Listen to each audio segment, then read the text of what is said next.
अच्छा, इस समय जो माहौल चल रहा है, कहा जा रहा है कि योगी सरकार में बहुत ज़्यादा ब्राह्मणों के साथ अन्याय हो रहा। क्या आपको ये लगता है कि ऐसा हो रहा है या विपक्षी पार्टियों द्वारा एक चुनावी माहौल तैयार किया जा रहा है 2022 के लिए?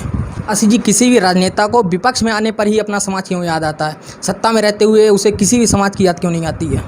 असी जी, आपने बिस्मिल जी के मकान को स्मारक घोषित करने के लिए इतना बड़ा संघर्ष या आंदोलन किए, उसके बाद भी आखिर मकान को स्मारक क्यों नहीं घोषित किया जा सका?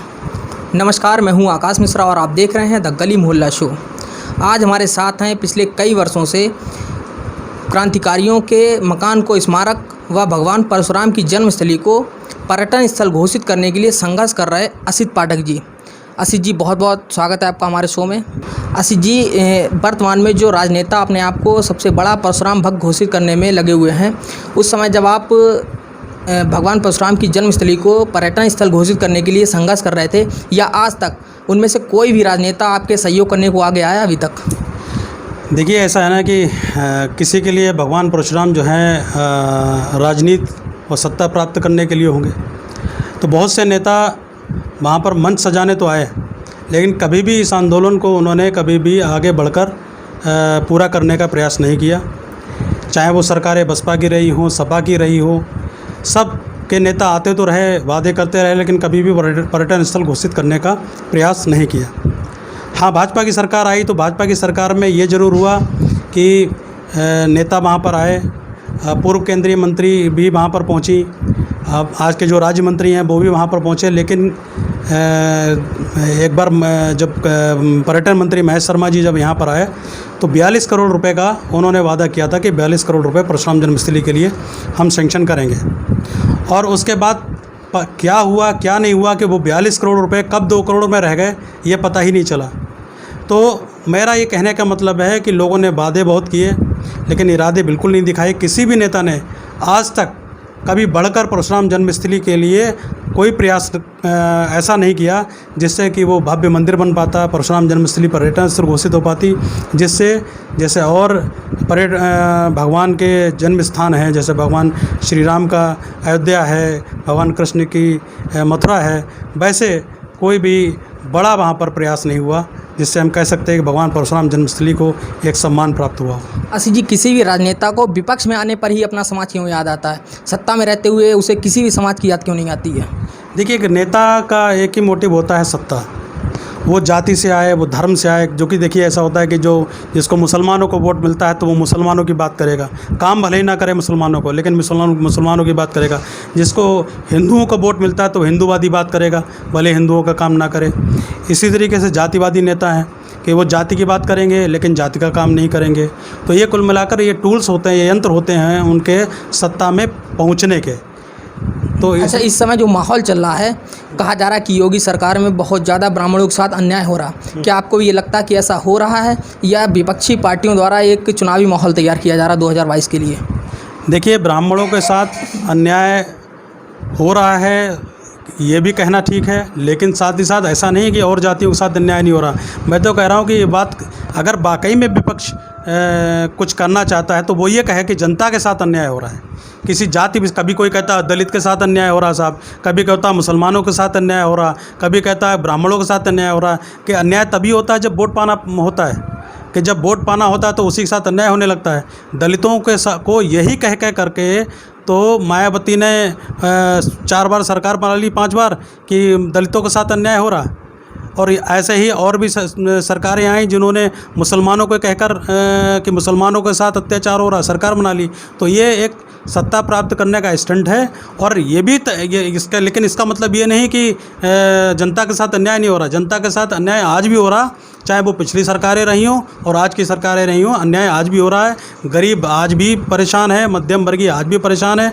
अगर सही मायने में अगर मुद्दे देखे जाएँ तो वो मुद्दे वो लोगों के रोज़गार के हैं, बिजली के हैं, सड़क के हैं, पानी के, जो कोरोना काल में लोगों की नौकरियां गई उसके होने चाहिए। आज जो अभिभावक शिक्षा के लिए जो फीस भर रहे हैं पर प्राइवेट स्कूलों की, जिनकी उनकी फ़ीस माफ़ की जानी चाहिए थी, उनकी फ़ीस आधी की जानी चाहिए थी, उन मुद्दों पर सरकार का कोई इनिशिएटिव नहीं है। तो इसका मतलब केवल ब्राह्मण ही नहीं, पूरा जनता त्रस्त है, जनता परेशान है, और वो हमेशा से रही है। अच्छा असित जी, 2013 में आपने शहीद आजम भगत सिंह की प्रतिमा लगाने के लिए एक आंदोलन किया था निगोही में, तो वो उसके बाद प्रतिमा क्यों नहीं लगी, क्या कारण रहा, कुछ बताइए। इसमें भी नेता लोग हैं, राजनीति है इसमें। जो आप कल्पना करिए, जिन नेताओं को भगत सिंह आज भी दुश्मन लगते हों, उन नेताओं से आप कैसे उम्मीद कर सकते हो कि वो भारत के लोगों के साथ न्याय करेंगे। जो भगत सिंह के साथ न्याय नहीं कर सकते, आज भी भगत सिंह निगोई के हमजापुर थाने में कैद हैं, बस उनको दोबारा फांसी देने की देर है। और मुझे लगता है इससे बड़ी शर्मनाक कोई बात नहीं होगी। और ख़ास तौर से इस राष्ट्रवादी सरकार में, जो राष्ट्रवादी सरकार जब भगत सिंह की प्रतिमा हटाई गई थी, तब ये सारे लोग मेरे साथ थे। मैं नेताओं का नाम नहीं लूँगा, बहुत से नेताओं तो मेरे मंच पर आ रहे थे, जहाँ मैं धरना प्रदर्शन था, वहाँ आकर सपा सरकार की बुराई कर रहे थे कि अरे सपा की सरकार में ये हो गया, सपा सरकार में भगत सिंह के साथ अन्याय हो गया, ये लोग शहीद विरोधी हैं और ये सब हैं। आज कहाँ गए वो लोग? आज शहीद विरोधी नहीं है वो लोग। तो इसलिए सत्ता का जो चेहरा होता है वो एक ही होता है, केवल उनका जो मंतव्य और गंतव्य होता है वो सत्ता प्राप्त करने के बाद बदलता रहता है। क्योंकि अब आप सत्ता में आ गए हैं तो आप भगत सिंह इम्पोर्टेंट नहीं रहे। जब सत्ता में नहीं होते हैं तो इनके लिए भगत सिंह भी इम्पोर्टेंट होते हैं। इनके लिए हर चीज़ है, मतलब जो राष्ट्र से जुड़ी हो, धर्म से जुड़ी हो, जब सत्ता में नहीं होते हैं तो इम्पोर्टेंट हो जाती है सत्ता में। ख़ास तौर से मैं जनपद शाहजहाँपुर के नेताओं को मतलब कहना चाहता हूँ कि बहुत ही शर्म की बात है, जहाँ 5-5, 6-6 विधायक हों, आप एक मंत्री हो और वो जाकर भगत सिंह की प्रतिमा आज तक स्थापित ना कर पाया हो, जबकि 6 साल हो गए केंद्र की सरकार को और लगभग 3 साल हो गए हैं राज्य सरकार को। तो इससे बड़ी शर्म की क्या बात होगी, इससे बड़ी दुख। उस समय शायद आपने प्रतिमा को लगाया भी था वहाँ के स्थानीय लोगों के साथ मिलकर, तो क्या कहकर वो प्रतिमा को हटा दिया गया? कहा गया कि भगत सिंह की प्रतिमा नहीं लग सकती क्योंकि सुप्रीम कोर्ट का आदेश है, सार्वजनिक स्थान पर प्रतिमा नहीं लग सकती। अच्छा, मतलब यहाँ के जो हमारे देश को जिन शहीदों ने फांसी पर चढ़ के आज़ाद कराया, उनकी प्रतिमा को लगाना गैरकानूनी है क्या? हाँ, ये कहा गया कि ये आपने प्रतिमा जो है गैरकानूनी तरीके से लगाई है, इसलिए प्रतिमा हटा दी है। तो भाई सुभाष चंद्र बोस की, हालांकि मैं सुभाष चंद्र बोस की प्रतिमा लगी, मैं उसके लिए जिन्होंने भी इसका प्रयास किया मैं उनको साधुवाद देता हूँ। तो क्या वो प्रतिमा क्यों कैसे लग गई? केवल भगत सिंह से बैर है क्या, या उनको इस बात से बैर है कि असित पाठक और उनके साथियों ने ये प्रतिमा लगाई, उनके देशभक्त राष्ट्रभक्त साथियों ने ये प्रतिमा लगाई, इसलिए उनको प्रॉब्लम है कि वहाँ पर प्रतिमा नहीं लगेगी दोबारा? और मैं तो कहता हूँ उनको शर्म आनी चाहिए, उनको धिक्कार है कि आज 2013 में ये कांड हुआ और आज 2020 होने जा रही है और प्रतिमा आज तक नहीं लगी। शहीद भगत सिंह थाने में कह दें, इससे बड़ी शर्म की बात कोई हो नहीं सकती। अच्छा, आपको क्या लगता है जो नए नए परशुराम भक्त इस समय बन रहे हैं, जब वो लोग सत्ता में आएंगे तो क्या जो आपके द्वारा आंदोलन चलाया जा रहा था कि भगवान परशुराम की जन्मस्थली को पर्यटन स्थल घोषित किया जाए, क्या आपको लगता है कि वो लोग इसमें कोई सहयोग करेंगे आपका? देखिए, अगर सहयोग करें तो अच्छी बात है, अगर वो परशुराम भक्त बनना चाहते हैं तो ये भी बहुत अच्छी बात है। परशुराम जी के लिए कुछ करना चाहते हैं तो ये भी बहुत अच्छी बात है, क्योंकि परशुराम भगवान केवल ब्राह्मणों के आराध्य नहीं है, वो सनातनियों का आराध्य है। लेकिन जो पिछला इतिहास देखा जाए कि ये लोग वादे तो बहुत करते हैं। भगत सिंह की भी प्रतिमा लगाने की बात की गई थी, बिस्मिल जी का आवास जिसके लिए हम लोग लगातार लड़ रहे हैं, उसको भी स्मारक घोषित करने की बात की गई थी। तो क्या वो सरकार आई तो स्मारक घोषित हुए, जबकि उनके सारे विधायक भी जीते? केवल एक विधायक को छोड़कर जलालाबाद के अलावा सारे विधायक भाजपा के हैं और मंत्री जी भी भाजपा के हैं, जिन्होंने मुझसे खुद वादा किया था कि सरकार आने दीजिए, हम ये सब करेंगे, लेकिन आज मंत्री जी भूल गए शायद। तो मुझे उम्मीद बहुत कम है कि वो लोग सत्ता में आने के बाद, जो आज परशुराम भक्त बने हैं नए नए, वो सत्ता में आने के बाद भगवान परशुराम को शायद याद भी करेंगे या नहीं, ये बहुत ही मतलब मेरे लिए तो नाउम्मीद की बात है। लेकिन अगर वो भक्त बन रहे हैं, राजनीतिक कारणों से ही बन रहे हैं और परशुराम भगवान के लिए कुछ करना चाहते हैं, भले ही वो राजनीतिक कारणों से करना चाहते हैं, तब भी मैं उनका स्वागत करूँगा, लेकिन वो अगर करें तो। अच्छा जी, आपने बिस्मिल जी के मकान को स्मारक घोषित करने के लिए इतना बड़ा संघर्ष या आंदोलन किए, उसके बाद भी आखिर मकान को स्मारक क्यों नहीं घोषित किया जा सका? इसमें भी वही राजनीति है। बिस्मिल जी का मकान घोषित कराने के लिए संघर्ष किया हम सब ने।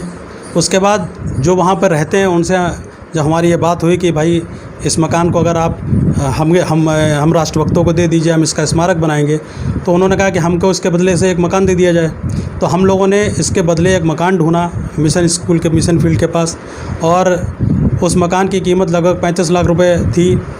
और वो लोग तय हो गए, कालीबाड़ी मंदिर में बैठक हुई उनके साथ, सारी चीज़ें तय हो गई। लेकिन 2-3 दिन बाद जब हम लोग दोबारा पहुँचे कि भाई वो मकान हमने ढूंढ लिया है, चलिए आपको दिखा दें, तो वो मुकर गए, बोले कि मुझे एक नेता ने 1 करोड़ रुपए का ऑफ़र किया है कि हम आपको 1 करोड़ रुपए दिलाएंगे, आप इन लोगों के चक्कर में मत पड़िए। तो आप सोचिए वो नेता कौन था। मैंने बहुत पूछा उनसे, नेता का नाम बताओ, ये नेता कौन था। इससे बिल्कुल स्पष्ट होता है कि ये नेता ही नहीं चाहते कि शहीदों का स्मारक बने, शहीदों की स्मृतियों को सहेज के रखा जाए। वो तो ये चाहते हैं कि भारतवर्ष के शहीदों का नाम भी कोई ना ले, जिससे कि कोई उनसे प्रेरणा लेकर उनके खिलाफ़ आवाज़ ना उठा सके। इसलिए वो चाहते हैं कि जितनी स्मृतियां हैं, स्मारक हैं, उनको जमींदोज कर दिया जाए और उनका भ्रष्टाचार और भ्रष्ट तंत्र खूब तेज़ी से आगे बढ़ता रहे और पनपता रहे।